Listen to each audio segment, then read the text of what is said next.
আর নাকে রুমাল দিয়ে আপনি বিয়ে করতে গেছেন, তার মানে ধান্দা মহরানা ফাঁকি দিবেন। মহরানা দেওয়া তো দূরের কথা, উল্টো শ্বশুর বাড়ি চাঁদাবাজি করে যৌতুক নেয় 1 লাখ 1.5 লাখ 2 লাখ টাকা। যারা যৌতুক নেয় এরা ছোট লোক।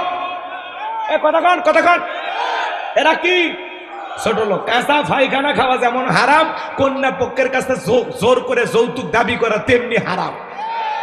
তো যৌতুক না খায় ওইটা খাবেন? তা তো খাবেন। আপনাদের এলাকায় আছে কিনা জানি না, এলাকার ছেলেরা অবশ্য যৌতুক নেয় না। এ যুবক, তোদের পায়ে হাত দিয়ে অনুরোধ করি, খবরদার। একটা মা বাবা 16 বছর 18 বছর একটা মেয়ে লালন পালন করে কলিজা ছিঁড়ে তোর হাতে ধরায় দিল, কেমনে পারিস সে শ্বশুর বাড়ির উপরে জুলুম করে যৌতুক নিতে? কথা বলো। এক ছেলে বউরে পিটাইতেছে, মানুষকে কেন পিটাও? কয় পিটাবো না, এই বেহা নারীর বাবা 1.5 লাখ টাকা যৌতুক দেওয়ার কথা, 1 লাখ টাকা দিয়েছে, আমি এখনো 50,000 টাকা পাই, শ্বশুর বাড়ির থেকে মানে হাল খাতা টাকা পাই। এরকম যুবক আছে না নাই? যারা যৌতুকের জন্য বউরে পিটায়, যৌতুকের জন্য শ্বশুর বাড়িতে জুলুম করে, এরা হলো ছোট লোক। এরা হলো কি বলে? ছোট লোক। আপনাদের এলাকায় যারা যৌতুক নিয়ে বিয়ে করেছেন, এখন সময় আছে রে যুবক, যৌতুকের টাকা শ্বশুর বাড়িতে ফেরত দিয়ে আসো। যৌতুক নিয়ে ওয়াজ করলে সমস্যা নাকি? এগুলোরও ঝামেলা আছে। এক মাহফিলে গেলাম, কয় হুজুর কি ওয়াজ করবো না? বলে ভাই অবস্থা খারাপ, আপনারাই বলেন যেটা করলে ভালো হয়। তখন বলতে হুজুর আপনার মাহফিলে যুবক বেশি, তো দেখেন কি ওয়াজ করা যায়। আমি বিয়ে নিয়ে ওয়াজ করি। হ্যাঁ হুজুর খুবই ভালো।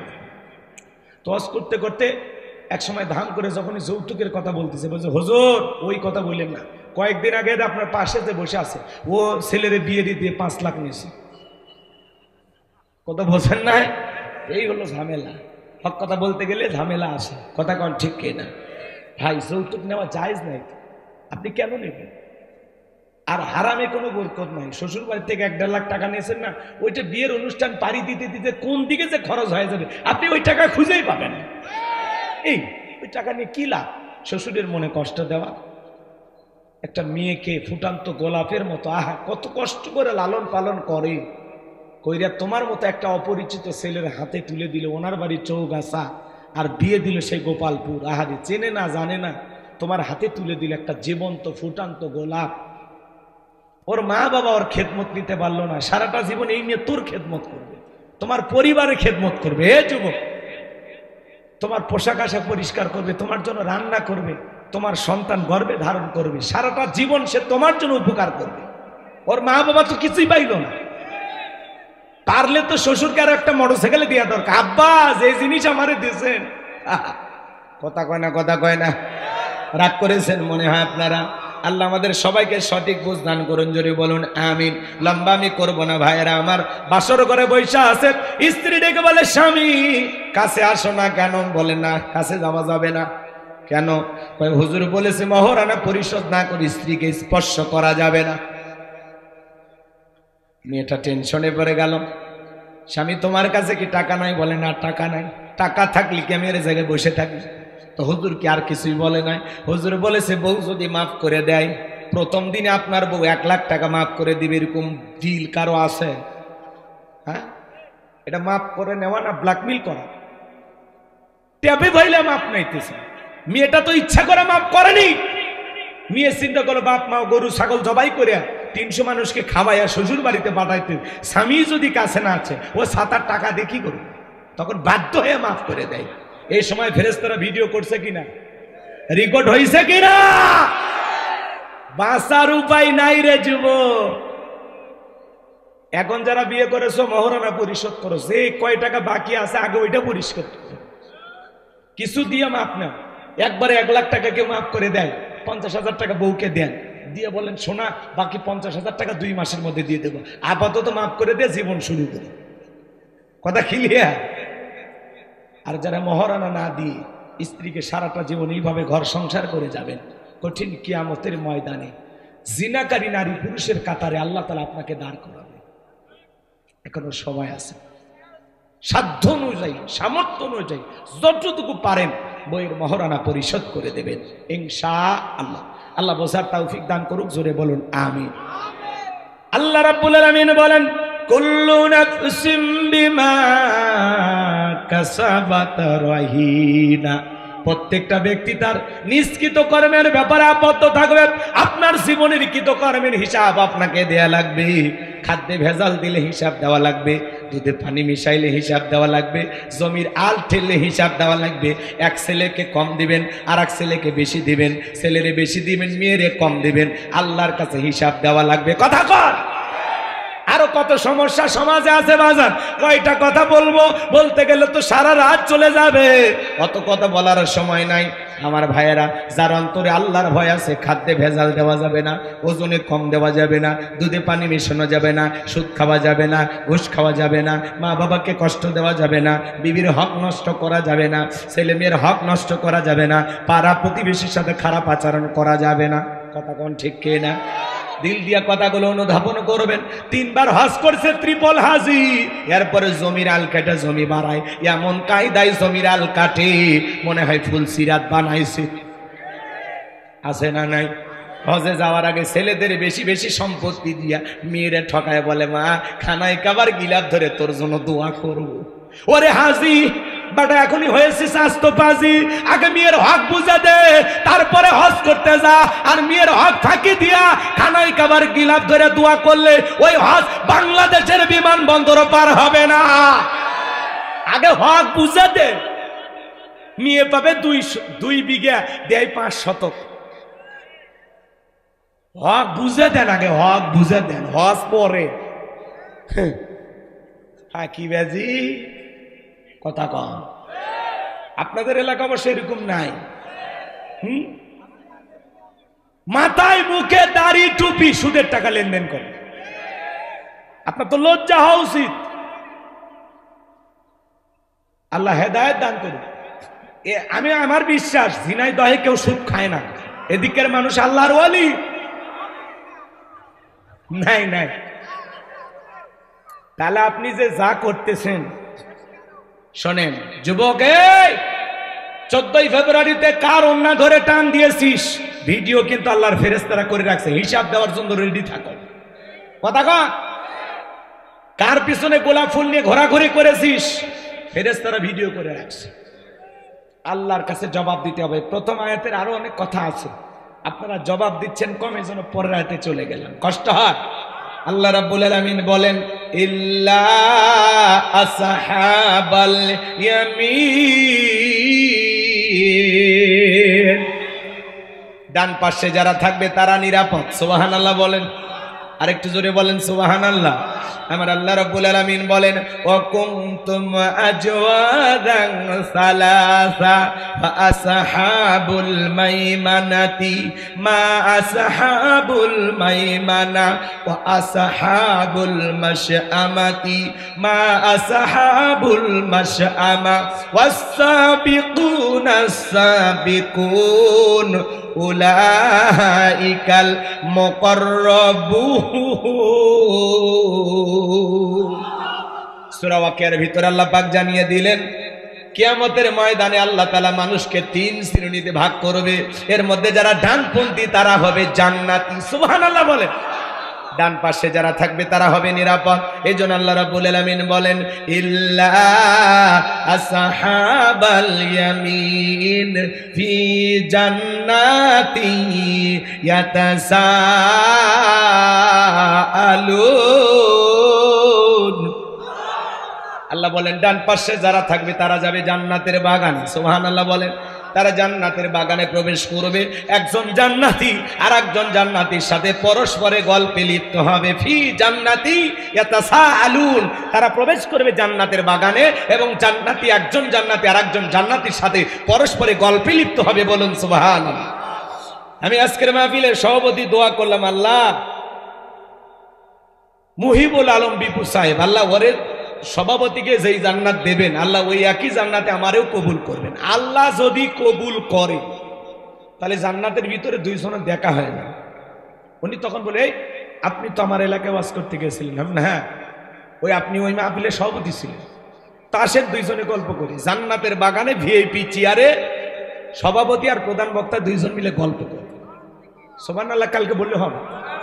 আমি দোয়া করলাম, আল্লাহ আজকের মাহফিলে যত মানুষ আলোচনা শুনতেছে আল্লাহ সবাইকে আমাদের সবাইকে আপনি একই জান্নাতে কবুল করেন, জোরে বলেন আমিন। আল্লাহ যদি কবুল করে তাহলে জান্নাতের ভিতরে একে অপরকে দেখে আমরা কি করতে পারবো, চিনতে পারবো। আর চিনার পরে কি হয়, গল্প হয়। সুবহানাল্লাহ। আল্লাহ তাআলা সেই কথা বলতেছেন, ফি জান্নাতি ইয়াতাসাআলুন, তারা জান্নাতের বাগানে প্রবেশ করবে, একে অপরের সাথে পরস্পরে গল্পে লিপ্ত হবে। সুবহানাল্লাহ। এখন জান্নাতীরা গল্প করে শোনেন, এই কথা শুনে তো অনেকের মন খারাপ হতে পারে। হ্যাঁ হুজুর, দোয়া করলে জান্নাত অতই সহজ। মুসা নবী আল্লাহকে ডেকে বলে, আল্লাহ আমারে কি আপনি জান্নাত দেবেন? আল্লাহ বলে, নবী মানুষ কেন জান্নাত দেব না, অবশ্যই দেব। সুবহানাল্লাহ। নবী মুসা ডেকে বলে, আল্লাহ আমার জানতে বড় ইচ্ছা হয় জান্নাতে আমার প্রতিবেশী কে হবে, কারণ প্রতিবেশী যদি ভালো হয় বসবাস করে শান্তি পাওয়া যায়। কথা কোন ঠিক কি না? আমাদের সমাজে দেখেন না, এক প্রতিবেশী আর এক প্রতিবেশীর সাথে ঝগড়া কইরা যা তাতে রাস্তা বন্ধ করে দেয়। বলে আমার সাথে ঝগড়া করে আমার বুকের উপর দিয়ে হাঁটে যাবি, রাস্তা বন্ধ করে দিলাম, এখন মাথার উপর দিয়ে হাঁট। সামান্য জায়গার বড়াই করে, আহারি কপাল পোড়া মুসলমান। এই জায়গার মালিক কি আপনি? এ কথা কন না কে, এই জায়গার মালিক আপনি? এক জেলায় ওয়াজ করতে গেলাম, বলে হুজুর এইদিকে আমার বরাব্বার, এইদিকে আমার চাচার, এইদিকে আমার বাবার, এই এলাকাতে সব জায়গা আমাদের, আমাদের আর কারো জায়গা নেই। আমি তখন বললাম সব আপনাদের, সব। তখন বলতো, হুজুর বুঝতে পারছি আপনি কি বলতেছেন, বুঝতে পারছি, চলেন। এই কথা বলে কয় 1 মিনিট হাঁটেন, আপনার দেখাচ্ছি এই যে এলাকাতে আল্লাহরও জায়গা আছে। আমি তখন হাইটে 1 মিনিট পরে যা দেখি সুন্দর একটা মসজিদ। তখন বলতেছে, হুজুর এই এলাকাতে আল্লাহর কোনো জায়গাই নাই, এই 10 শতক আমরা আল্লাহ দিচ্ছি, দিয়ে মসজিদ বানাচ্ছি। কথা কয় না, কথা কয় না। এরকম মুসলমান আছে না নাই? আচ্ছা, মসজিদ যে জায়গায় হয়েছে ওই জায়গার মালিক কে? ওর বাড়িটা যে জায়গায়, ওই জায়গার মালিক কে? এই যে মাহফিল যে জায়গায় হচ্ছে, এই জায়গার মালিক কে? তাহলে আপনি যে একটা মানুষের যাতায়াতের রাস্তা বন্ধ করে দিলেন, মুসলমান আরো রাস্তায় যদি কোনো কাঁটা পাথর ইট পড়ে থাকে ওইটা টান দিলে সব পাওয়া যায়। আর আমি যদি আর এক মুসলমানের যাতায়াতের রাস্তা বন্ধ করে দিই, সব হবে না গুনাহ হবে? এই মেয়ে, আপনি 5 ওয়াক্ত নামাজে মাথা নত করে কপাল কালো করে লাভ আছে? চরিত্র ঠিক করেন, ব্যবহার ঠিক করেন। কথা কোন ঠিক কিনা? মানুষ হন আগে, নামাজ পড়ে আবার মানুষের যাতায়াতের রাস্তা বন্ধ করে দেয়, হিংসার ঠেলায়। একটু পানি নামে বাড়ির ধার দিয়া রাস্তার মধ্যে গর্ত করে রাখছে। আমার বাড়ির ধার দিয়ে আমি পানি নামতে দেব না। মহেশপুর এলে টুকিটাকি ঝামেলা হয় না? না এলাকায় হয় না ভাইলে, ঝামেলা আছে? নাই নাই, এলাকাত নাই। ওটা আমি আমার এলাকার কথা বলতেছি। এলাকার কথা বলে মার খাবো নাকি? হইলে মানিয়ে নেন, তাহলে বুঝে যাবেন বাস্তবে মিলে যাচ্ছে। হয়েছে আর কেউ মারবে না। আমার ভাইয়েরা দিল দিয়া কথাগুলো বোঝার চেষ্টা করবেন। আমি গুনাহগার সে কথা বলে যাই। আল্লাহ নবী মুসা আলাইহিস সালাম ডেকে বলেন, আল্লাহ জান্নাতে আমার প্রতিবেশী কে হবে আমি জানতে চাই। প্রতিবেশী ভালো হলে বসবাস করে শান্তি পাওয়া যায়। কথা বলেন ঠিক কি না? আর প্রতিবেশী খারাপ হলে বসবাস করে শান্তি পাওয়া যায় না। নবী মুসা ডেকে বলে, আল্লাহ জানতে চাই আমার প্রতিবেশী কে হবে। জান্নাতে আর প্রতিবেশী নিয়ে তো মারামারি হবে না, হবে কি? কোনো ঝামেলা হবে না। নবী মুসা জানতে চায়। আল্লাহ ডেকে বলে, পয়গম্বর তোমার সাথে জান্নাতে থাকবে যে, তোমার সঙ্গী হবে যে, দুনিয়াতে বর্তমানে একজন কসাই সে। নবী মুসা ডেকে বলে, আল্লাহ দুনিয়ার এত মানুষ থাকতে কসাই কেন আমার সাথে জান্নাতে যাবে? জানতে বড় আগ্রহ হয় আমার। আল্লাহ ডেকে বলে, নবী মুসা সবই যদি আমি বলে দেই তাহলে তোমার দায়িত্বটা কি? কেন জান্নাত দিলাম? জানতে হলে কসাইয়ের কাছে তোমাকে যেতে হবে। আল্লাহু আকবার বলেন। ঘটনা বলা মূল উদ্দেশ্য না বাজান, সামনের দিকে যাই গেলে আপনারা বুঝতে পারবেন কেনই বা বললাম। নবী মুসা এবার ওই বাজারে চলে গেল। কসাই সুন্দর করে গোস্ত বিক্রি করে বাড়ির পথে রওনা করেছেন। আল্লাহ নবী মুসা আলাইহিস সালাম ডেকে বলে, কসাই রে আমি যদি তোমার বাড়ির মেহমান হই তোমার কি কোনো আপত্তি আছে? বলে না। এইবার নবী মুসাকে সঙ্গে নিয়ে কসাই তার বাড়িতে চলে গেলেন। সুন্দর করে গোস্ত রান্না করার পরে বাটির মধ্যে গোস্ত নিয়ে তার জনম দুঃখিনী মা অন্ধ চোখে দেখতে পারে না, মায়ের মুখে তুলে তুলে খাওয়ায়। খাওয়া শেষে দুঃখিনী মা 2টা হাত তুলে দোয়া করে বলে, আল্লাহ এই জামানার মুসা নবী যেই জান্নাতে থাকবে আমার ছেলেটাকেও আপনি একই জান্নাতে কবুল করে নিও। আল্লাহ গো, জামানার নবী মুসা যেই জান্নাতে থাকবে ওই একই জান্নাতে আমার সন্তানটাকে তুমি জায়গা করে দিও। মহিলা দোয়া করলেন, ছেলেটা নবী মুসার কাছে চলে আসলেন, ডেকে বলে, এই যুবক, একজন মহিলা দোয়া করলো, কে? বলে আপনি কিছু মনে করবেন না, ওইটা আমার মা, প্রতিদিন আল্লাহর কাছে দোয়া করে, আল্লাহ গো এই জামানার নবী মুসা যেই জান্নাতে থাকবে আমার ছেলেটাকে সে একই জান্নাতে কবুল করে নিও। আপনি বলেন কই জামানার নবী মুসা আর কই আমার মতো সামান্য কসাই আল্লাহকে এই দোয়া কখনো কবুল করতে পারে?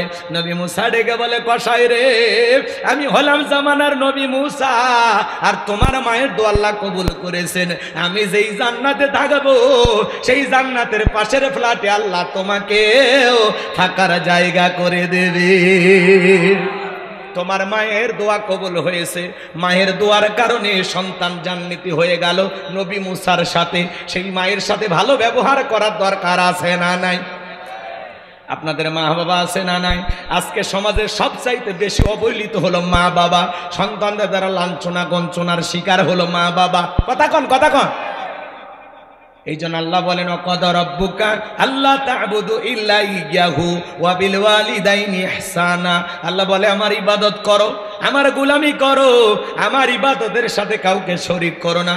আমার ইবাদতের পর তোমাদের দায়িত্ব হলো মাতা পিতার সাথে খেদমত করা, তাদের সাথে উত্তম আচরণ করা। এ যুবক ভাই, তোমাদের পায়ে হাত দিয়ে অনুরোধ করে বলে যায়, এই দুনিয়ার জমিন আজকে 95% পরিবারে মা বাবা নির্যাতন জুলুমের শিকার। অধিকাংশ সন্তানেরা মা বাবাকে অবহেলা করে। তুমি কি জানো রে যুবক, মা বাবার দোয়ার কত দাম তুমি কি জানো? আমি হুজুর দোয়া করলে কবুল হইতে পারে, না হইতে পারে, কিন্তু তোমার মা বাবা যদি তোমার জন্য দোয়া করে এই দোয়া কখনো আল্লাহ তাআলা ফেরত দেবে না। কথা বলেন ঠিক কি না? আমার ভাইরা রে, গভীর মনোযোগ দিয়ে কথাগুলো শুনবেন। যুবক তোদের পায়ে হাত দিয়ে অনুরোধ করে বলে যায়, খবরদার মা বাবার সাথে কোনোদিন বেয়াদবি করো না। একটা মা সন্তানের জন্য কত কষ্ট করে যুবক। সন্তান যখন মায়ের গর্ভে চলে আসে মা খাইতে পারে না, মার বমি বমি হয়। 7-8 মাস যখন হয়ে যায়, সন্তান যখন পেটের ভিতরে নাড়াচাড়া করে, ওই সন্তানের 2টা পা আল্লাহ তাআলা মায়ের কলিজার সাথে সেট করে দেয়। ডাক্তারি গবেষণায় বলা হয়েছে, বাজা আপনি আমি মায়ের গর্ভে যেই জায়গাটাতে থাকি এই জায়গা মাত্র 10 ইঞ্চি। যেই সন্তান সবচাইতে কম মায়ের পেটের ভিতরে নাড়াচাড়া করে, মায়ের গর্ভে থাকা অবস্থায় ওই সন্তান 4500 বার মায়ের কলিজায় লাথি মারে। 8-9 মাস যখন হয়ে যায়, পেটটা যখন তরমুজের মতো অনেক বড় হয়ে যায়, মা ঘুমাইতে পারে না। পেটের একোনায় ওকোনায় চিনচিন ব্যথা করে, মার কষ্ট করে। সারা রাত জায়গা মা দেলে পিঠটা লাগায় থাকে। যেই মা রাত্রি জাগরণ করে ঘুমাইতে পারে না,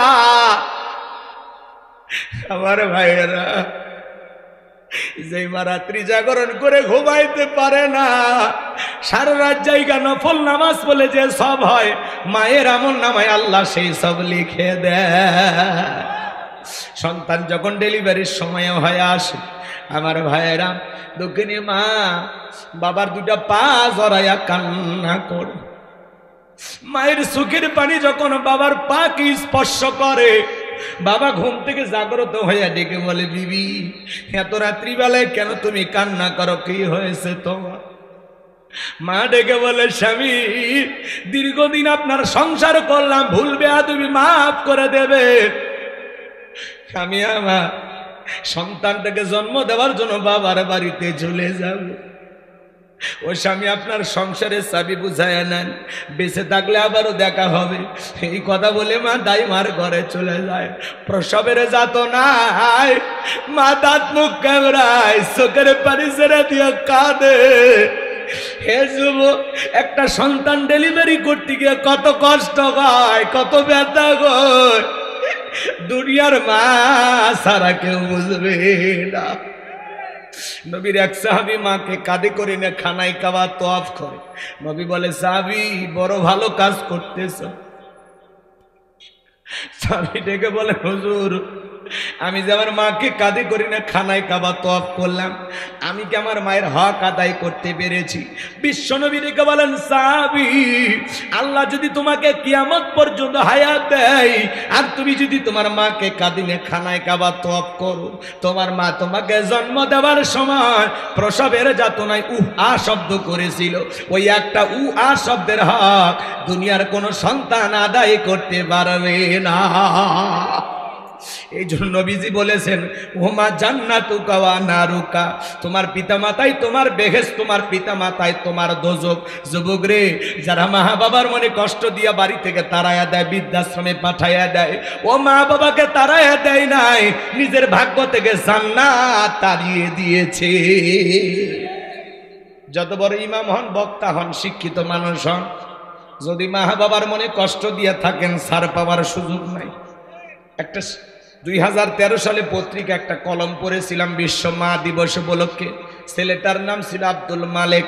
ছোটবেলায় চোখে দেখতে পারতো না, চোখ দিয়ে ঝাপসা ঝাপসা দেখতো, চোখ দিয়ে পুষ পড়তো, পানি পড়তো। দুঃখিনী মা সন্তানটাকে ডাক্তারের কাছে নিয়ে গেল। ডাক্তার চোখটা পরীক্ষা নিরীক্ষা করে বলে, আপা, আপনার ছেলের যে অবস্থা, চোখটা অপারেশন করা ছাড়া ভালো হওয়ার কোনো সম্ভব নাই। এমন একটা অ্যামাউন্টের কথা বললেন। মহিলা কাঁদে আর ডেকে বলে, ডাক্তার ভাই, এত টাকা পাবো কোথায়? ছেলের তো বাবা নাই।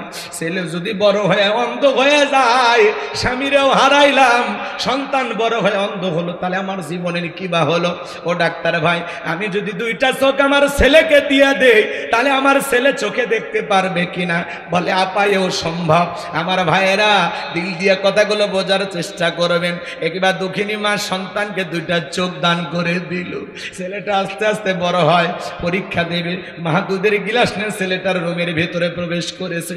ছেলেটা ডেকে বলে, মা, বেশি বেশি তুমি আমার ঘরে ঢুকবা না, তোমার চোখ দিয়ে পুষ পরে, পানি পরে, মা, তোমার চোখের রোগটা আমার চোখে পার হতে পারে। দক্ষিণী মা বুকটা ফাইটা যায়, মনে কষ্ট পায়, মনের দুঃখ মনে চেপে রাখে, সন্তানকে কোনো কিছু বলে না। ছেলেটা চাকরি, আমার ভাইয়েরা পরীক্ষা দিয়ে ভালো রেজাল্ট করেছে, চাকরির সন্ধানে ঢাকায় চলে গেল। ঢাকায় গিয়ে চাকরি পাইছে, সুন্দরী মেয়ে দেখে বিবাহ করেছে। কিন্তু গ্রামের বাড়িতে দুঃখিনী মা পড়ে আছে, মায়ের আর কোনো খোঁজ খবর নাই না। বৃদ্ধ মা অসুস্থ হয়ে পড়ে গেছে, মনে হয় আর দুনিয়াতে বেশি দিন আমি বাঁচব না। মা চিন্তা করলো, সেই ছেলেটার জন্য সোনার যৌবনটা নষ্ট করলাম, দুনিয়াতে এত কষ্ট করলাম, মরার আগে অন্তত একবার সেই ছেলের মুখটা দেখে আমি মরতে চাই। যারা উঠে যাচ্ছে এরা তো মা বাবার সাথে ভালো সম্পর্ক আছে বলে আমার মনে হয়। কয়, হুজুর, আমার মা বাবা যে খারাপ আপনি জানেন? মা বাবা যদি কাফের বেঈমানও হয়, তবু তাদের সাথে খারাপ আচরণের কথা ইসলাম বলেন। আপনার মা বাবা আপনারে ঠকাইলে সেই হিসাব মা বাবা দেবে, আপনি হিসাব নেওয়ার কি? আপনাকে আল্লাহ যে দায়িত্ব দিয়েছে, রব যে দায়িত্ব দিয়েছে, সেটা পালন করেন। আল্লাহ কি বলেন? অকুল্লাহুমা কওলান কারীমা, সম্মান সূচক আচরণ করো, নম্র ভদ্র হয়ে মা বাবার সাথে কথা বলো। মা বাবার দিকে গালি দেওয়া যাবে না, চোখ রাঙানো যাবে না, বাজে কথা বলা যাবে না। কারণ বাবা হলো বটবৃক্ষ, আর মা হলো সেই বটবৃক্ষের মূল শিকড়, যেখান থেকে আমাদের জন্ম হয়েছে। এই দুইটা মানুষ পৃথিবীর নিঃস্বার্থ ভালোবাসে, এদের ভালোবাসায় কোনো স্বার্থ থাকে না। এই গ্রামে যদি আমি এখন ওয়াজ বন্ধ করে যাই, প্রত্যেকটা পরিবারে খবর নেই, দেখবেন অধিকাংশ মা বাবা সন্তানদের বিরুদ্ধে পাহাড় পরিমাণ অভিযোগ দেবে। কথা বলেন না? তাহলে এই কথাগুলো তো হেদায়েতের নিয়তে শুনতে হবে। আমি তো আমার জন্য কথা বলতেছি না, কথা বলতেছি আপনাদের জন্য। আমার মা বাবার সাথে আমার আচরণ অনেক ভালো, তারাই উল্টো আমারে ঝাড়ি দেয়। আমি আজ পর্যন্ত তাদের ঝাড়ি দিতে পারি না, কারণ ইসলাম আমাকে সেই অনুমতি দেয়নি।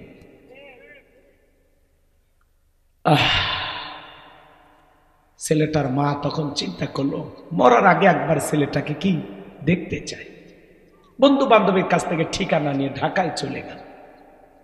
দারোয়ানকে যখন পরিচয় দিয়েছে, দারোয়ান গেটটা খুলে দিয়েছে। দুঃখিনী মা যখন বাড়ির ভিতরে প্রবেশ করেছে, ছেলেটা মাকে দেখার পরে চলে আসছে বাজার। দৌড়ে এসে বলে, মা, কেন তুমি আমার শ্বশুর বাড়িতে এসেছো? মা, যদি আমার স্ত্রী শাশুড়ি শ্বশুর দেখতে পারে, মা তোমার পরিচয়টা আমি দিতে পারবো না, তাড়াতাড়ি করে চলে যাও। এই কথা বলে দুঃখিনী মায়ের হাতে কিছু টাকা দিল। এই মুহূর্তে স্ত্রী চলে আসছে, ডেকে বলে স্বামী কার সাথে কথা বলো? এই সেরা শাড়ি পরা মহিলাটা তোমার কে? ছেলেটা মায়ের পরিচয় গোপন করে বলে এই মহিলাটা আমার গ্রামের বাড়ির কাজের মহিলা। কন্যা উজবিল। স্ত্রী চলে গেল। দুঃখিনী মার দুই গাল বেয়ে চোখের পানি পরে আর ডেকে বলে আব্দুল মালেক, সে যদি তোর সাথে খারাপ ব্যবহার করত, এইটা দেখা সহ্য করার মতো শক্তি আমার না। এই জন্য আমি তোর মুখের দিকে তাকায়া মানুষের বাড়িতে চাকরের কাজ কইরা, চাকরানির কাজ কইরা তোর মুখে খাবার তুলে দিয়েছি, তোরে পড়াশোনা করাইছি। মাঝে মাঝে যখন অসুস্থ হইতিস রে বাবা, আমি মা সারা রাত জায়গা তোর সেবা করতাম। তাহাজ্জুদের যাই না, মাঝে চোখের পানি ছেড়ে দিকে দেখা যায় আল্লাহকে বলতাম, আল্লাহ আমার হায়াত নিয়ে হলে আমার আব্দুল মালিককে তুমি বাঁচাইয়া রাখো। আজকে বইয়ের সামনে মারে চাকরানি বানা দিলি রে বাবা। এই প্রতিদান যদি তোর কাছে পাবো, এটা যদি আমি কখনো জানতাম, কোনোদিন তোর কাছে মায়ের পরিচয় নিয়ে দাঁড়াইতাম না। এই নে তোর টাকা, তুই পকেটে রাখ বাবা। আমি মা তোর টাকা নিতে আসি নাই, আমি আসছিলাম জীবনের শেষবারের মতো তোর মুখটা দেখার জন্য। দেখার স্বাদ মিটে গেছে বাবা, ভালো থাক, সুখে থাক। বুক ভরা ব্যথা নিয়ে আমি মা চলে গেলাম, আর কোনোদিন মায়ের পরিচয় নিয়ে তোর বাড়িতে আসবো না। এই কথা বলে জনম দুঃখিনী মা চলে গেল। অসুস্থ অবস্থায় বিনা চিকিৎসায় দুঃখিনী মা মারা গেল। এলাকার মানুষ ধইরা মারে দাফন করে দিল। কয়েক মাস পরে চাকরির প্রমোশন এই ছেলেটা যখন এলাকায় আসছে, হঠাৎ করে মায়ের কথা মনে হয়ে গেছে। দরজায় ডাক দেয়, মা দরজা খোলো। দুঃখিনী মা দরজা খুলবে কিভাবে? আবার মা বলে ডাক দেয়। মা যেই খাঁচাই বসবাস করতো, খাঁচা আছে কিন্তু খাঁচার ভিতরে বসবাস করা মা নামের পাখি উড়াল দিয়েছে। পাশের বাড়ির চাষির ঘুম ভেঙে গেছে। কে বা তুমি? মা মা বলে ডাক দাও। ডেকে বলে, চাষি আমারে চেনো না? আমি আব্দুল মালিক, আমার মা কোথা? দেখে বলে, বাবা আসলি যখন এত দেরি করে কেন আসলি? তোর মা তো অনেক দিন আগে অন্ধকারে কবরে চলে গেছে। ছেলেটা হাউমাউ করে কাঁদে আর বলে, চাষি বলেন না আমার দুঃখিনী মার কবরটা কোথায়? এইবার যখন মার কবর দেখা দিয়েছে, মার কবরের মাটি ধরে কান্না করেন, বলে মা এত বড় ব্যথা দিলাম, এত কষ্ট তোর মনে দিলাম রে মা, একটা বার ক্ষমা চাওয়ার সুযোগ দিলি না। এইভাবে চলে যাবি মা, আমার জানা ছিল না রে মা, তুই আমারে মাফ করে দিস রে মা। মায়ের কবরের মাটি ধরে হাউমাউ করে কান্নাকাটি কর। চাষি ডেকে বলে, বাবা এইভাবে মা বলে কাঁদলে কি তোর মা কোনোদিন ফেরত আসবে? আয় আয় আমার কাছে আয়, তোর মা জীবনের একখানা চিঠি লিখে গেছে, আরে বলেছে কোনদিন যদি আমার আব্দুল মালিক আসে, মায়ের লেখা শেষ চিঠিটা আমার ছেলের হাতে দিও। মালিক কাঁদে আর বলে, চাষি ও চাষি, আমার মায়ের লেখা শেষ চিঠিটা একটু আমারে দাও। হে যুবক, একটা মা সন্তানকে জন্ম দিতে গিয়া ছোট্ট বালতির মতো এক বালতি রক্ত শরীর থেকে ঢেলে ফেলে দেয়। কত মা অজ্ঞান হয়ে পড়ে থাকে। কিছুক্ষণ পরে যখন জ্ঞান ফিরে পায়, ডেকে বলে, কই আমার সোনামানিক, আমার কোলে দাও। মা সন্তানকে কোলে নেয়, গালে মুখে চুমা খায় আর বলে, বাজাদার তোরে দেখার পরে সব কষ্ট আমি মা ভুলে গেলাম। মাঝে কত কষ্ট করে, 2-2.5 বছর বুকের দুধ পান করায়। মা বাবা ঋণ আপনি আমি কখনো শোধ করতে পারবো না। মা বাবার তুলনা তো কোনোদিন দুনিয়াতে এত কথায় শেষ করা যাবে না। মা বাবা তুলনা কোনো কিছু দিয়ে পূরণ হবে না। মা বাবা এটা আলাদা একটা নিয়ামত।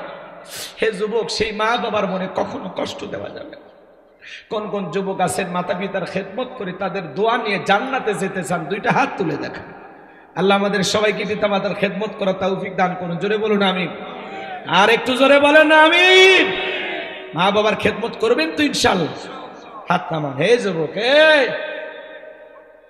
খবরদার খবরদার, মা বাবার মনে কষ্ট দিও না। আজকে তুমি তোমার মা বাবার সাথে যে আচরণ করবা, তোমার সন্তান বড় হয়ে তোমার সাথে একই আচরণ করবে। একটা শিক্ষিত লোকের গল্প পড়েছিলাম। বাড়িতে অনেক ভিআইপি খাওয়ার আয়োজন হয়েছে, তেহেরি নেহেরি বিরিয়ানি রোস্ট গরুর গোস্ত খাসির গোস্ত, সেই ভিআইপি খাওয়া। একটা ভাঙ্গা প্লেটে কিছু একটু খাবার দিয়ে ছোট্ট বাচ্চাকে বলতে, সেটা তোর দাদু ভাইকে দিয়ে আয়।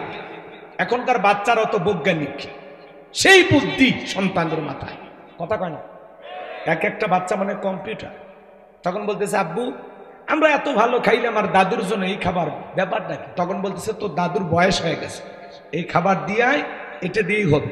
তখন বলতেছে, আব্বু তাহলে আমি এই প্লেটটা যত্ন করে রেখে দেবো, দাদুর মতো যখন তোমার বয়স হবে এই প্লেটে করে আমি তোমাকে খাইতে দেবো। শিক্ষিত মানুষ বিবেকের দরজা খুলে গেছে, সঙ্গে সঙ্গে প্লেটের খাবার ফেলায় দিয়ে বলতেছে, বাবা তোর আজকে এমন একটা শিক্ষা দিলি, কলেজ বিশ্ববিদ্যালয়ে যা শিখতে পারি না তোর কাছে তাই শিখলাম। এই কথা বলে সন্তানকে বুকের সঙ্গে জড়ায় নিয়া বাপকে যে স্টোরুমে ফেলায় দিছে, ওখান থেকে বিল্ডিং এর উপরে তুইলা সুন্দর করে গোসল করায় দিয়ে নতুন জামা পরে বাবাকে খুব আদর আপ্যায়ন করতেছে। স্ত্রী ডেকে বলতেছে, কি বাবা এ বৃদ্ধ মানুষটাকে আবার উপর তুলেন, কারণটা কি? তখন বলতেছে, আজ থেকে আমরা যা খাবো বাবা তাই খাবে, আমরা এই রুমে ঘুমাবো, পাশের রুমে বাবা ঘুমাবে, বাবার সাথে যদি করিস বাড়াবাড়ি 1 2 3 পাঠায় দেবো তোরে বাপের বাড়ি। কথা কয় না? বইয়ের ভালোবাসা বইয়ের কাছে, মা বাবার ভালোবাসা মা বাবার কাছে। কথা বলেন ঠিক কিনা? কাউকে বেশি প্রাধান্য দিদিকে কারো প্রতি অবহেলা করা যাবে। হে যুবক, শ্বশুর বাড়ির একটা পালসার ডিসকভার পায় পাগল হয়ে যায় না। একটা যৌতুকের মোটরসাইকেল পাইলে শাশুড়ির দরজায় ব্রেক করে ডাক দেয়, আম্মা। শাশুড়ি কয়, জামাই একটা পাইছি, ছোটবেলায় মাদ্রাসায় পড়েছে, গুন্না মুখস্থ। কথা কয় না? কথা কয় না? শ্বশুরের দেখলে, আব্বা কেমন আছেন, আব্বা কি খেয়েছেন, আব্বা কোথায় যাচ্ছে? শ্বশুর কয়, মারাত্মক জামাই পাইছি, ছোটবেলায় মাদ্রাসায় পড়েছিল, কল কলার সব হরফ মুখস্থ। শ্বশুরক ডাকে আব্বা আম্মা, আর মা বাবার ডাকে বুড়া বুড়ি। তোর কপাল দাঁতিয়ার গুড়ি, মরার পরে ফেরেশতারা বাইরে ফুটে করবে ভুড়ি, জাহান্নামে হবে তোর বসত বাড়ি। এ কপাল পোড়া যুবক, তোর মতো একটা যুবককে লালন পালন করতে গিয়ে 20 22 25 বছরে মা বাবা এরকম 5টা 10টা পালসারের টাকা তোর পিছনে খরচ করেছে। এই বেঈমান, স্বার্থবার ভুলে গেলি সেই মা বাবার অবদানের কথা। আল্লাহ যুবকদের হেদায়েত দান করুন। জোরে বলুন আমি। মা বাবার মনে কষ্ট দেওয়া যাবে? জোরে বলেন, দেয়া যাবে? মা বাবার ঋণ কখনো শোধ করা যাবে? রক্তে ভাসিয়া যাত নাই কাঁদিয়া আনলে মাগো আমায় এই দুনিয়ায়, তোমার ঋণ আমি কি দিয়ে শোধাই মাগো, তোমার ঋণ আমি কি দিয়ে শোধাই। দেখেছি পৃথিবীতে প্রথম মায়ের মুখ, পেয়েছি ভালোবাসাই পূর্ণ মায়ের বুক। বলতে পারি না কথা, মা বোঝে আমার ব্যথা, বলতে পারি না কথা, মা বোঝে আমার ব্যথা, তাই তো রেখেছো মা বুকেতে জড়াই, তোমার ঋণ আমি কি দিয়ে শোধাই মাগো, তোমার ঋণ আমি কি দিয়ে শোধাই। কখনো গভীর রাতে উঠলে আমি কেঁদে, বুকে মা শক্ত করে রাখতো আমায় বেঁধে। তোমার ওই দুধের দাম কে দেবে প্রতিদান, তোমার ওই দুধের দাম কে দেবে প্রতিদান, এই দুনিয়ায় মাগো আজ মেলে নাই, তোমার ঋণ আমি কি দিয়ে শোধাই মাগো, তোমার ঋণ আমি কি দিয়ে শোধাই। জোরে কর মারহাবা। কষ্ট হয় আমার ভাইরা, যুবক রে, বুলেট মারলে বুলেট মিস হতে পারে, কিন্তু মা বাবার দোয়া কোনোদিন মিস হতে পারে না। জীবনে যদি ভাগ্য খুলতে চাও, সফল হতে চাও, মা বাবার দোয়া নেও। কথা কয় না? কথা কয় না? মা বাবা যদি বদদোয়া করে কোটিপতি থেকে আল্লাহ ফকিরপতি বানায় দিবে, আর মা বাবা যদি দোয়া করে ভ্যান চালক রিক্সা চালক থেকে আল্লাহ কোটিপতি বানায় দেবে। এই জন্য যুবক কখনো মা বাবার মনে কষ্ট দেওয়া যাবে না। তাহলে নবী মূসা আলাইহিস সালামের সাথে একটা কসাই জান্নাতে যাবে মায়ের দোয়ার কারণে। মায়ের দোয়ার পাওয়ার আছে না? জোরে বলেন আছে না? সেই মা বাবার সাথে আমরা কখনো অবহেলা করবো না। আজকে আমি আমার মা বাবার সাথে যা করব আমার সন্তানও তাই করবে। বিদায় সাবধান, সাবধান। 2 দিন আগে আর পরে কোনো মা বাবাকে অবহেলা করা যাবে না। আমার ভাইয়েরা, লম্বা করার সুযোগ নাই, যে কথা বলতে চাচ্ছিলাম দিল দিয়া কথাগুলো বুঝবেন। আমার আল্লাহ রাব্বুল আলামিন বলেন, ফি জান্নাতি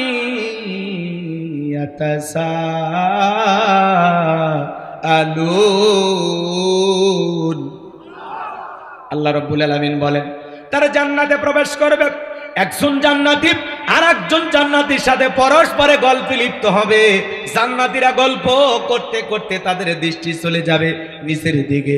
তারা নিচের দিকে তাকায় দেখবে দাউ দাউ করে জাহান্নামের আগুন জ্বলতেছে। ওই জাহান্নামের আগুনে মানুষগুলোকে পোড়ানো হচ্ছে।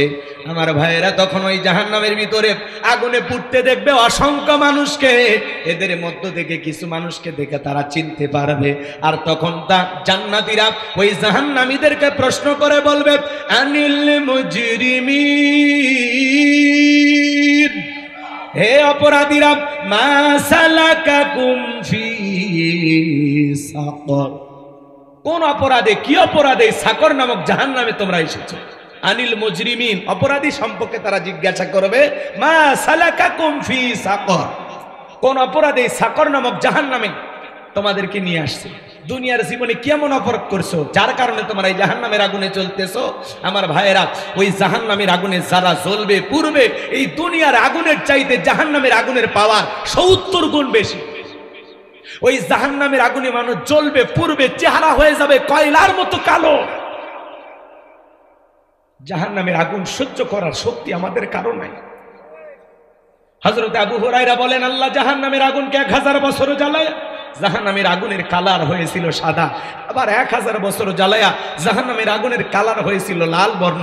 আবার 1000 বছর জ্বালায়া জাহান্নামের আগুনের কালার হয়েছিল কৃষ্ণ বর্ণ। ওই জাহান্নামের আগুনে জ্বলবে পূর্বে কি? আহা, জাহান্নামের কথা শুনে উঠে যান। জান্নাতের টিকিট তো আপনারা পাইছেন। আল্লাহ যেন আপনাদেরকে জান্নাতি হিসেবে কবুল করে। জোরে কোন আমি মুসাফির বদদোয়া দেব না, কিন্তু আমি বলবো মেহমানকে নিয়ে এসে এরকম করবেন না, তাহলে খারাপ লাগে। ওয়াজ শোনার নিয়তে যাবেন, বক্তার চেহারা দেখার জন্য না, জ্ঞান শোনার জন্য। আমি কি খারাপ কথা বলতেছি? ওয়াজগুলো কি খারাপ? জীবনে এগুলো শোনার প্রয়োজন আছে না নাই? আর মনে রাখবেন, যতক্ষণ পর্যন্ত আপনি আমি পরিবর্তন না হতে পারবো ততদিন সমাজ রাষ্ট্র কিচ্ছু পরিবর্তন করতে পারবেন না। আগে নিজে ভালো মানুষ হওয়া লাগবে। নিজে ভালো হন না, আপনি দোয়া করতেছেন আল্লাহ উমরের মতো নেতা বানায় দেন। এই বেটা, উমরের দেশে থাকার মতো জনগণ তুমি হইতে পারছো? হ্যাঁ, আজকে জুতার মালা দিয়ে এক মুরব্বীকে ঘুরানো হয়েছে, তিনি নাকি মুক্তিযোদ্ধা। আবার কেউ বলেতেছেন তিনি 9টা মামলার আসামি। এক মুক্তিযোদ্ধাকে অপমান। আরে ভাই, একটা বৃদ্ধ মানুষকে কেন জুতার মালা দেবেন? যদি অপরাধ করে প্রশাসন আছে। উনি আবার উল্টাপাল্টা বলতেছে। এই যে নোয়াখালীতে এই ঘটনাটা ঘটছে, কুমিল্লা 14 গ্রাম, একটা বৃদ্ধ মানুষকে কেন জুতার মালা? এমনি ভারতের মিডিয়ায় তোলপা, রিপাবলিক বাংলা তোর লাফাইচার বলতেছে, এই যে দেখেন ভারতে ইউনূস সরকার থাকা অবস্থায় কিভাবে একজন মুক্তিযোদ্ধাকে অপমান করা হচ্ছে। আপনারা এটা মিডিয়ার আরো খোরাক করে দিচ্ছেন কেন ভাই? উনি যদি কোনো অপরাধ করে থাকে প্রশাসন ধরবে। আপনার মনে কোনো ক্ষোভ থাকলে ওনার নামে মামলা করেন। উনিও নাকি অনেক জুলুম করছে, ঝামেলা করছে, বিগত সরকারের 5-8টা গোলাম ছিল। তো যাই হোক, সবচেয়ে বড় পরিচয় উনি নাকি একজন মুক্তিযোদ্ধা। সত্যি মুক্তিযোদ্ধা কিনা ভুয়া মুক্তিযোদ্ধা কেমনে বুঝবেন? তাই বলে একটা মানুষকে, বৃদ্ধ মানুষকে জুতা পরায় কেন ঘুরাইলেন? এর পেছনে কি রহস্য? কারা এদেরকে ঘুরাইলো? এটা কোনো গভীর ষড়যন্ত্র কিনা বিষয়টা তদন্ত করে দেখার দরকার আছে না নাই? আজকে সমাজে চতুর্দিকে অশান্তি, কোথাও শান্তি নাই। শান্তি পেতে হলে কোরআনের সমাজ কায়েম করা লাগবে। সিদ্ধান্ত না লাগবে আগামীতে আর যাই হোক কোন নারীকে দেশের প্রধানমন্ত্রী বানানো যাবে না। 16 বছর আমরা অনেক জুলুমের শিকার হয়েছি, কথা বলে ঠিক কিনা? আগামীতে সিদ্ধান্ত নেওয়া লাগবে, বাংলাদেশের প্রধানমন্ত্রী হবে পুরুষ। কারা কারা চান হাত তুলে দেন, লিল্লাহে তাকবীর। হাত নামান। নারীদের দেখার দিন শেষ, আগামীতে পুরুষের বাংলাদেশ। কথা কন। উনি পাশের দেশে গেছে, চট করে আবার ঢুকতে চাই, ঢুকবেন তাহলে বের হলেন কেন? এই দেশ আপনার বাবার, এই দেশ আপনার স্বামীর, আপনি আসেন। এই দেশের 18 কোটি মানুষের 36 কোটি চোখ তাকায় আছে, কথা কন ঠিক কিনা? রাগ করতেছেন আপনারা? বুবু আইবা তুমি আইবা গো, সেই দিন আইসা বুবু ক্ষমতা পাইবা না। বুবু আইবা তুমি আইবা গো, সেই দিন আইসা বুবু ক্ষমতা পাইবা না। খোঁজ নাই বুবু কাদের কাকার, অবস্থা খারাপ দরবেশ বাবার, হাউ না গেলে এখন সামনে আসে না। নেহাতা করবি সব ছেলের ভিতর, আমি আসি ডরের ওপর, কখন জানি আসে গ্রেপ্তারি পরোয়ানা। বুবু আইবা তুমি আইবা গো, সেই দিন আইসা বুবু ক্ষমতা পাইবা না। কথা বলে এ খুশি হয়েছে? চাষা কয় ঠিক আছে। ওরে বাবা, রাগ করতেছেন আপনারা? রাগ করতেছেন? তাহলে জাহান্নামে যারা জ্বলতেছে ওরা বলবে আমাদের 4টা অপরাধ। 4টা অপরাধ কি বলবো? দোয়া করলেই ভালো, যেভাবে আপনারা ওটা বসা করতেছেন, কথা না বলা যাবে। 4টা অপরাধ আমি কয়েক মিনিটে শেষ করে দেবো ইনশাআল্লাহ। এদিক খেয়াল করে, মেয়ে মানুষ ক্ষমতায় গেলে ঝামেলা, মেয়ে মানুষের রাগ বেশি, জেদ বেশি। দেখেন না, স্বামীর সাথে ঝগড়া লাগে, হাড়ি পাতি ভাঙ্গে ফেলে দেয়, স্বামী তুলে আছাড় মারে। মেয়েদের জেদ বেশি, রাগ বেশি। এই জন্য সিদ্ধান্ত নেয়া, আগামীতে আর যাই হোক কোন নারী যেন প্রধানমন্ত্রী না। কথা ক্লিয়ার? এই মেসেজটা মনে রাখ। যেই দলেরই হোক পুরুষ চাই, পুরুষ পুরুষ হবে আমাদের অভিভাবক। কতক্ষণ ঠিক আছে? আমার ভাইয়েরা দিল দিয়া কথাগুলো বুঝবে। জান্নাতীরা তখন প্রশ্ন করবে আনিল মুজরিমিন, হে অপরাধীরা, মা সালাকাকুম ফি সাকর, কোন অপরাধের এই সাকর নামক জাহান্নামের আগুনে জ্বলতেছো? দুনিয়ার জীবনে তোমাদের কয়টি অপরাধ ছিল? ওরা তখন বলবে আমাদের অপরাধ হলো 4টি। 1 নাম্বার অপরাধ, ক্বালু লাম নাকু মিনাল মুসাল্লিন।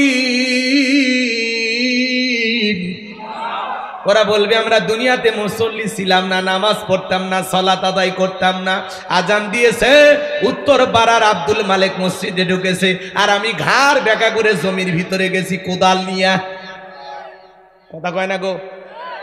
বলা হলো ভাই নামাজটা পড়ে কোদাল নিয়ে মাঠে যান, কয় না আজকে জমিতে পানি না নিলে ধান লাগানো হবে না, অতএব আজকেই পানি নেওয়া লাগবে, নামাজ যাই যাক।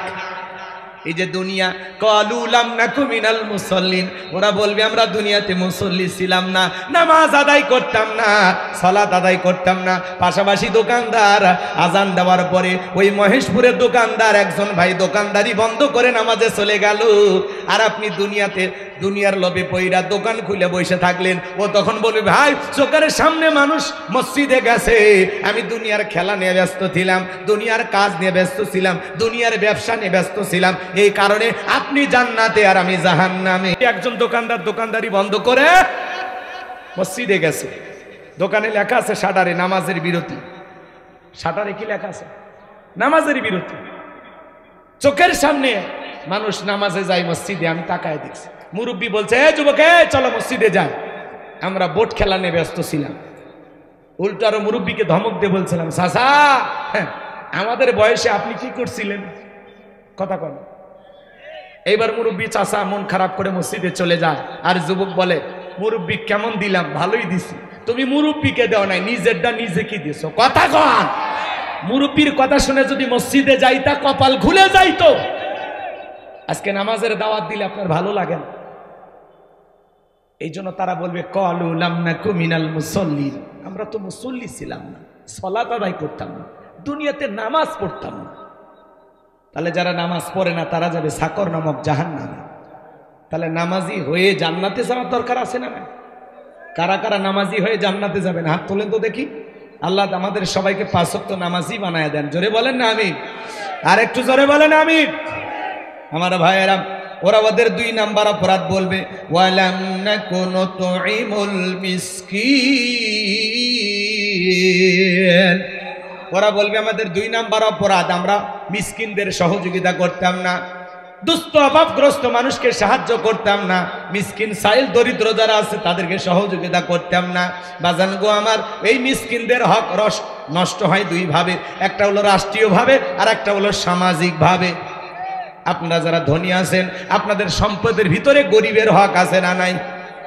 তাহলে গরিব মানুষকে একটু সহযোগিতা করার দরকার আছে না নাই? সাহায্য দেওয়ার দরকার আছে না নাই? আল্লাহ রাব্বুল আলামিন বলেন, ওয়া আম্মাসাইলা ফালা তানহার, খবরদার তোমার দরজায় কোনো সাইল দরিদ্র লোক গেলে খালি হাতে ফেরত দিও না, কিছু না কিছু দিয়ে বিদায় দাও। নবীজির কাছে একজন ফকির এসে বলে, নবী আমার একটা জুব্বা দান। বিশ্ব নবী নিজের পরনের জুব্বা খুলে দিয়ে দিলেন। বলুন সুবহানাল্লাহ। আসমান থেকে জিবরাইল আসলেন জান্নাতি জুব্বা নিয়া, সুবহানাল্লাহ কোন। এই জুব্বা পরা দিয়ে বলে, নবী আল্লাহ বলেছেন যদি আপনার থাকে তাহলে দিবেন, নিজেরটা খুলে দেওয়ার দরকার নাই। আপনার যদি অবশিষ্ট থাকে 2টা তাহলে একটা দিয়ে দেবে। আল্লাহ রসুল কেমন মানুষ ছিলেন, নিজের পরনের জুব্বা খুলে ভিক্ষুককে দিয়ে দিয়েছে, সুবহানাল্লাহ। আর একদিন এক সাইল দরিদ্র নবীজির কাছে এসে বলে, নবী আমার কিছু দেন। আল্লাহ রসুল বলে, আমার কাছে যেটা আছে এটাতে হবে না, আমার জামাই ওসমানের কাছে যান। এইবার ফকির চলে গেলেন ওসমানের কাছে, যা দেখে হযরতে ওসমান সলতে ছিটতেছে। সলতেছে বা বোঝেন তো, কথা কয়, ল্যাম্পো ছিল না আগে, ওইটাতে যেটা দিয়ে আগুন জ্বলতো, তেল যেটাতে উঠতো, ওইটা চিপে চিপে তেল বের করতেছে। ফকির চিন্তা করে, আমিও তো এরকম জীবনী করিনি, এই মানুষ ভিক্ষা দেবে। নবীর কাছে চলে গেছে, যা বলে, নবী সলতেছে ভিক্ষা চাইনি, যে কৃপণ ভিক্ষা দেবে। আল্লাহ রসুল বলতেছে, আমার নাম বলছো তুমি? কয় না। ভিক্ষা চাইছো? কয় না। এইবার যায় দেখে তুলে ধরে। কি ধরে? আকাশে তুলে উড়ে বেড়াইতেছে, সে তুলে কি করে? ধরে ধরে পাথরের নিচে রাখে। এই দৃশ্য দেখে বলতেছে, সেই লোক তুলে উড়ে যাবার দিচ্ছে না, এই লোক টাকা দে। চলে আসছে, এসে বলে, নবী তুলে ধরে। আল্লাহ রসুল বলতেছে, চাইছিলে? কয় না। কয় আবার চা। এইবার ছায়া দেখে পিপিলিকার মুখ থেকে খাবার খুলে খুলে নিচ্ছে। ওই চিন্তা করে, আমি ভিক্ষুক হয়ে জীবনে এই কাজ করি, পিঁপড়ের মুখ থেকে যে লোক খাবার খুলে খুলে নিচ্ছে সেই লোক ভিক্ষা দেবে। চলে গেছে, যা কয়, নবী পিপিলিকার মুখ থেকে খাবার নেই, এই মানুষের কাছে ভিক্ষা চাওয়া যায়? আমার নবী বলে, তুমি যাই আমার কথা বলবা, কি করে না করে কিচ্ছু দেখবা না, যাও। এইবার যায়া দেখে ওসমান কোনো কাজ করতেছে না, বসে আছে। এবার সুযোগ পাইছে, ভয়ে ভয়ে বলতেছে, বিশ্ব নবী আপনার কাছে আমারে পাঠাইছে, কি দিবেন বলেন। হযরত ওসমান ডেকে বলে, যেহেতু নবীজি তোমারে পাঠিয়েছেন, ঘরে যেটুকু আছে এটুকু দিলে হবে না? আমার ব্যবসায়ী কাফেলা কোন ফিরে আসবে, ওই কাফেলা থেকে তোমাকে দেব খুশি করার মতো। দেখবেন ফকিরদের কিন্তু ধৈর্য কম, আমি বসে থাকতে পারবো না, দিলে দেন, না হলে আরো 2 বাড়িতে যাবো। কথা কন না কেন? ফকিরদের ধৈর্য কম না ভাই? ধৈর্য কম। আর ফকিরেরা কিন্তু চালাক হয়। ফকিররা কি হয়? চালাক। ঢাকা শহরে এক ফকির ভিক্ষা করে, কলেম বিলে চাপ দেয়, ওপর থেকে বলে, ভাই কি, কে আপনি? কয় আমি ফকির, একটু ভিক্ষা দেন। কয় অন্য বাড়ির যান। কলেম বিলে চাপ দেয়, প্রত্যেকটা বাড়িতে এই অবস্থা হয়। এইবার চিন্তা করছে, খালি কলিম বেলে সাপ দিব না, ওপরে যে কথা বলবে ওরে নিচে নামাবো। কলিম বেলে সাপ দিছে, ওপরে যিনি বলতেছে, ভাই কি? কয় ভাই নিচে নামেন, কথা আছে। কি আছে? কথা আছে। এবার ফকিরের কথা শুনে নিচে নামছে। নামার পরে বলতেছে, ঢাকা শহর ভদ্র মানুষ বসবাস করে, আমিও ফকির হলেও তোর মান সম্মান আছে, তো চিল্লে কেমনি টাকা চাই, আমি ফকির, ভাই কিছু ভিক্ষা দেন। তখন বলতে, যাই বেটা, এটা তো জোরে বললেই বাঁচতিস, আমি চাইলে দিতাম, না চাইলে না দিতাম। কয় না ভাই, এত জোরে বলবো, ফকির হলে তো আমার একটা সম্মান আছে। তখন বলতেছে, ও তাই, ঠিক আছে চল। এই ফকিরকে নিয়ে 3 তলায় গেছে, যা বলতেছে, ভাই আমার কাছে কিছু না, আপাতত মাফ করে দেন। তখন বলতেছে, ভাই এই কথা তো নিচে বললেই বলতে পারতেন। কয় না, তুমি ফকির হয়ে যদি তোমার সম্মান থাকে, আমি ঢাকায় বসবাস করি, আমার সম্মান নাই, আমি নিচে কেন মাফ চাবো? এজন্য উপরে তুলে মাফ চাইছি। ফকিরও যেরকম চালাক, জনগণও হয়েছে এরকম চালাক। কথা কোন ঠিক কিনা? হাত পাতলে কয় খুলছে নাই, কয় হাজার টাকা নোট, ওই ফকিরের যে ঝোলায় আছে 5,000 টাকার নোট থাকলে ভেঙে দেবে। কথা কন ঠিক কিনা? এই জন্য ভাই দিতে কৃপণতা করবে না, গরিব দুঃখীকে দিলে কমে না, আল্লাহ বাড়ায় দেয়। আর কষ্ট না দিই আপনাদেরকে। শোনেন শোনেন শোনেন, আমার তো নিয়ত আসিল 10টায় দিলে 12টায় প্রোগ্রামটা শেষ হয়ে যেত। 12টার পরে ওয়াজ করা আসলে কঠিন হয়ে যায়, আমাদের জন্য অনেক দূরের রাস্তা। তো যাই হোক, এইবার হযরত ওসমানের কাছে ওই লোকটা যখন অস্থিরতা দেখাইলো, হযরত ওসমান তখন বলতেছে আমি একটা চিঠি লিখে দিই, যেহেতু আপনি দেরি করবেন না, এই চিঠিটা আমার ব্যবসায়ী কাফেলার যে প্রধান আছে তারা দেখাবেন, সে আপনাদের দিয়ে দেবে। আচ্ছা ঠিক আছে। এই চিঠির ভিতরে হযরত ওসমান লেখা দিয়েছেন, এই ভিক্ষুক যায় যেইটা পছন্দ করবে ওই উঠের উপরে যত মাল সামানে থাকবে সব দিয়ে দেবে। এইবার ফকির যায়া কাফেলার সেই সর্দারকে ওইটা দেখাইছে। ওইটা দেখার পরে বলতেছে দেখেন কোনটা। তো ফকির তাকায় দেখে সামনের যে উটটা সেটার উপরে সবচেয়ে বেশি মাল সামান, ওইটা ধরছে, ধরে বাড়িতে নিয়ে গেছে। এইবার যত উট আছে সব লাইন ধরে ফকিরের বাড়ি চলে গেছে। সুবহানাল্লাহ কোন। এই দৃশ্য দেখে ফকির চিন্তা করলে এতগুলো তো দিবে না, নবীজির কাছে চলে আসছে। নবী ওসমানকে ডাকলেন, ডাকে বলতেছে ওসমান তুমি নাকি সলতেছে। তখন বলতেছে আপনি নবী বলেছেন অপচয়কারী শয়তানের ভাই, তো ওই তেলটা নষ্ট করে লাভ কি, এই জন্য চিপে রেখে দিয়েছি। তুমি নাকি তুলে ধরো, তুলেগুলো অপচয় নষ্ট হচ্ছে, উড়ে উড়ে বেড়াতেছে, ধরলাম। ওইটাতে একটা বালিশ বানালে মুসলমান কোনো ভাই মাথায় দিয়ে আরামে ঘুমাইতে পারবে। সুবহানাল্লাহ, কি চিন্তা তাদের।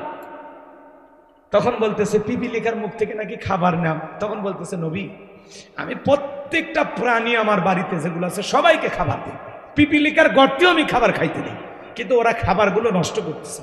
ওরা যে খাবার নষ্ট করতেছে এই খাবারের খাওয়ার মতো তারা উপযুক্ত না, এটা অপচয় হয়ে যাবে, আল্লাহর কাছে জবাব দিতে হবে। এই জন্য আমি পিপিলিকার মুখ থেকে খাবারগুলো সংগ্রহ করেছি। সুবহানাল্লাহ। এইবার বলো উঠ যে সব চলে গেছে কি করবা? আপনি এটা বলেছেন 1 টাকা দান করলে 10 টাকা পাওয়া যাবে, আমি যা দেব, আমি তো আল্লাহর সাথে ব্যবসা করতে চাই, ফকিরের কাছে যা গেছে সব দিয়ে দিলাম। সুবহানাল্লাহ সুবহানাল্লাহ। আর আমরা সামান্য একটু ভালো খাবার হইলে দরজা লাগিয়ে দিয়ে কয় এই গেটটা ভালো করে টাইট করে লাগিয়ে দিয়ে কোনো ফকির এসে যান ডিস্টার্ব না। এই হিংসা নে খাইতে বসি আমরা নাকি মুসলমান, কোন পাগলে কর। বাড়িতে একটু শীতের দিনে পিঠা হয়েছে, ছেলে মেয়ের হাতে দিয়ে বলে এই বাইরে যা খাবি না, অমুকের ছেলে তোর সাথে খেলাধুলা করে, ও যদি তাকায় নজর দেয় তোর পেট খারাপ হবে। এত বড় হিংসা নিয়ে আপনি জান্নাতে যাবেন কোন দরজা দিয়ে? আপনার তো উচিত ছিল ছেলে মেয়ের হাতে দেওয়া, পাশাপাশি যে ছেলেটার সাথে মেয়েটার সাথে আপনার ছেলে মেয়ে খেলা করে বলা উচিত ছিল বাবা তুমি যে ওদের খেলাধুলা করো, ওরা তো পিঠা করেনি, তুমি তোমার বন্ধুকে একটা পিঠে দিয়ে আসো। আপনার তো উচিত ছিল এইটা করা, আর আপনি কি করেন? আল্লাহ হেদায়েত দান করুন। এটা জোরে কর না আমিন, আরো আসতে বলেন আমিন। আমার ভাইরা দিল দিয়ে কথাগুলো বোঝার চেষ্টা করবেন। আমি গুনাহগার যে কথা বলতে চাই গভীর মনোযোগ দিয়ে শুনবেন, তাহলে ওরা বলবে আমাদের 2 নাম্বার অপরাধ ওয়ালাম নাকুনু তুইমুল মিসকিন। ওরা বলে আমাদের 2 নাম্বার অপরাধ আমরা অভাবগ্রস্ত সাইল দরিদ্র মিসকিন যারা ছিল এদেরকে খাইতে দিতাম না। সাইল দরিদ্র মিসকিন অভাবগ্রস্ত যারা ছিল এদেরকে আমরা খাইতে দিতাম না, সাহায্য সহযোগিতা করতাম না। এটা হলো আমাদের 2 নাম্বার অপরাধ। ওরা বলবে আমাদের 3 নাম্বার অপরাধ ওয়া কুন্না নাখুদু মাআল খাইদিন। ওরা বলবে আমাদের 3 নাম্বার অপরাধ আমরা সমালোচনাতে ব্যস্ত ছিলাম, আমরা আলেমদের সমালোচনা করতাম। কথা বোঝেন না? ইসলামের সমালোচনা করতাম, যেখানে মানুষ সমালোচনা করতো ওখানে অংশগ্রহণ করে আমরা মজা নিতাম। যারা সমালোচনাকারী এরা যাবে জাহান্নামে, বলে অমুক খারাপ তমুক খারাপ, এ ভালো না সে ভালো না। আরে ভাই অমুক তমুক খারাপ বাদ দেন, নিজের জীবনের ত্রুটিগুলো আগে তালাশ করেন। মানুষের সমালোচনা করে লাভ নাই, নিজের আত্মসমালোচনা করা লাগবে। কথা কর, নিজের জীবনেই তো ত্রুটি দিয়ে ভরা, নিজের গুনাহের টেনশনে তো ঘুমাইতে পারি না, মানুষকে নিয়ে এত ভাবার সময় আছে? যারা সমালোচনাকারী ভাই অমুক খারাপ তমুক খারাপ, এ ভালো না সে ভালো না, আপনি কতটুকু ভালো? আপনি কতটুকু ভালো? এই জন্য আমরা কোনো মানুষকে নিয়ে সমালোচনা করব। চায়ের কাপে ঝড় তোলে, চা খাইতে খাইতে দুই তিনটে গল্প করে উমুক তুমুক সে খারাপ এসে মানে চায়ের কাপে চা খাইতেছে আর গিবত কমিটির সভাপতি সেক্রেটারি হয়ে বসে গেছে। কথা কন ঠিক কিনা? এত কথা কেন বলেন? আপনার জবানের প্রত্যেকটা কথা রেকর্ড হচ্ছে, আল্লাহর কাছে এই কথার ব্যাপারে জবাব দিতে হবে। এজন্য হিসাব করে কথা বলতে হবে। আল্লাহ বোঝার তৌফিক দান করুন। জোরে বলুন আমিন। আরেকটু জোরে বলুন আমিন। তাহলে আমরা চায়ের কাপে বসে মানুষের সমালোচনা করব? এই গীবত পরনিন্দা সকল করি, এটা মহিলাদের স্বভাব ছিল। 4-5 জন মহিলা এক জায়গায় হলে মহিলারা সমালোচনা করত। এখন আবার 4-5 জন পুরুষ এক জায়গায় হলে সমালোচনা শুরু করে। গীবত করা কি জানেন? মৃত ভাইয়ের গোস্ত খাওয়ার সময় আপনি মৃত ভাইয়ের গোস্ত খাবেন, তাহলে মানুষের গীবত কেন করে? এটা একটা ঘৃণিত কাজ। সমালোচনা করে একটা নিচু মনের মানুষ। যারা সমালোচনা করে এরা কি? নিচু মনের মানুষ। আমরা মানুষের সমালোচনা করব না, নিজের আত্মসমালোচনা করব। আমি তো পাপের ঘরের পাপী, জীবনটা তো গুনাহ দিয়ে শেষ করে ফেলে দিলাম। আমি আমার অপরাধের টেনশনে ঘুমাইতে পারিনি। আমি মানুষের অপরাধ কখন দেখব? কথা বলেন এখানে। এটা হলো আপনার আমার কাজ। নিজের চোখে সবাইকে ভালো মনে করবেন, নিজের চোখে সবচাইতে নিজেকে নিকৃষ্ট মনে করবেন যে আমি সবচাইতে বড় পাপী, আমি সবচাইতে বড় খারাপ। কথা বলেন না কেন আপনারা? উচিত কথা কইলে মন খারাপ। এখন উচিত কথা যদি কই পিঠের উপর দিয়ে যাবি মুখ। এ আনন্দ কিছু লোক কিনে খাবে বগুড়ার স্পেশাল দোষ। যত দোষ নন্দ ঘোষ, সত্যটা বললে দোষ, করলে অন্যায়ের প্রতিবাদ, নামটা হবে তোমার মৌলবাদ, নামটা হবে তোমার জঙ্গিবাদ। কথা সহ্য হয় না। ইমামের পেছনে নামাজ পড়ে, ইমামের বিরুদ্ধে সমালোচনা করে। এই বেটা ভালো হয়ে যায়। যার পিছে নামাজ পড়লি, যে ইমামকে নেতা মেনে নামাজ পড়লি, তার বিরুদ্ধে সমালোচনা। বক্তার অর্শনে বক্তার বিরুদ্ধে সমালোচনা, আলেমুল আমাদের বিরুদ্ধে সমালোচনা, ইসলামের বিরুদ্ধে সমালোচনা। এই জন্য আল্লাহ বলেন ওয়াকুন্না নাখুদু মাল খায়িদিন, যারা সমালোচনাকারী এরা যাবে জাহান্নামে। আবার অনেকে ধারণা পোষণ করে একজন মোটরসাইকেল নিয়ে একটা মেয়েকে নিয়ে যাচ্ছে, ওই মেয়েটা বউ, বোন না মা কিচ্ছু বোঝে না, মোটরসাইকেলে নিয়ে যাচ্ছে, কয় এই এটা মনে হয় জিনিস। এই যে ধারণা করলেন, এটা কবিরা গুনাহ। ওটা ওর মা না বোন আপনি কি জানেন? না বউ আপনি জানেন? তো ধারণা করে কেন কথা বলতেছেন? আমরা তো এগুলো নিয়ে ব্যস্ত আছি। ভালো আমলের কথা কাজে লাগে না। কি বাপ, এখন শেষ বেলায় এগুলো দিকে লাভ আছে, কষ্ট হয়। তাহলে ওরা বলবে আমাদের 3 নাম্বার অপরাধ ওয়াকুন্না নাখুদু মাল খায়িদিন। আমরা দুনিয়াতে সমালোচনা করতাম, সমালোচনা করতে ব্যস্ত ছিলাম। আমরা ছিলাম সমালোচনাকারী। যারা মানুষের সমালোচনা করত, ইসলামকে নিয়ে সমালোচনা করত, আলেমদেরকে নিয়ে সমালোচনা করত, সমালোচনায় যারা ব্যস্ত ছিল, এই সমালোচনাকারীরা যাবে সাকর নামক জাহান্নামে। এইবার তাদের 4 নাম্বার অপরাধ ওয়াকুন্না নুকাযযিবু বিয়াউমিদ্দিন।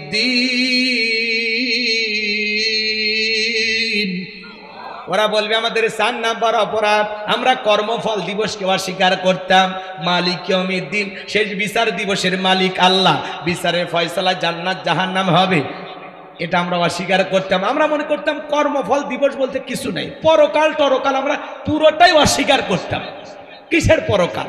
মরার পরে যা হয় একটা হবে, এরকম চিন্তা ভাবনায় আমরা বিভোর ছিলাম। আমরা পরকালের প্রতি বিশ্বাসী ছিলাম না। যে পরকালের প্রতি বিশ্বাসী, যে আল্লাহর আখিরাতকে ভয় করে, তার পিটায়াও গুনাহ করানো সম্ভব নয়। কথা বলে ঠিক কিনা? ইয়া আইয়ুহাল্লাযীনা আমানু তাকুল্লাহ, হে ঈমানদারগণ আমি আল্লাহকে ভয় করো, হাক্কা তুকাতিহি, ভয় করার মতো ভয় করো। যার অন্তরে আল্লাহর ভয় আছে, পরকালের ভয় আছে, কবরের ভয় আছে, জাহান্নামের ভয় আছে, সেই মানুষ কখনো গুনাহ করতে পারে না। আল্লাহকে ভয় করেন। হে যুবক, গুনাহ করার আগে চিন্তা করো, দুনিয়ার কেউ দেখতেছেন, একজন দেখতেছেন, তিনি কে? রাত 2টার দিকে কার জানালায় গিয়ে গল্প করলি? কথা কয় না কে? কারে যা প্রেমের প্রস্তাব দিলি সব বিকট। এই যে মোবাইল, সারা রাত আমরা মোবাইলটা ঘরের ভিতরে নিয়ে উল্টা পাল্লা যা খুশি সব দেখতেছি।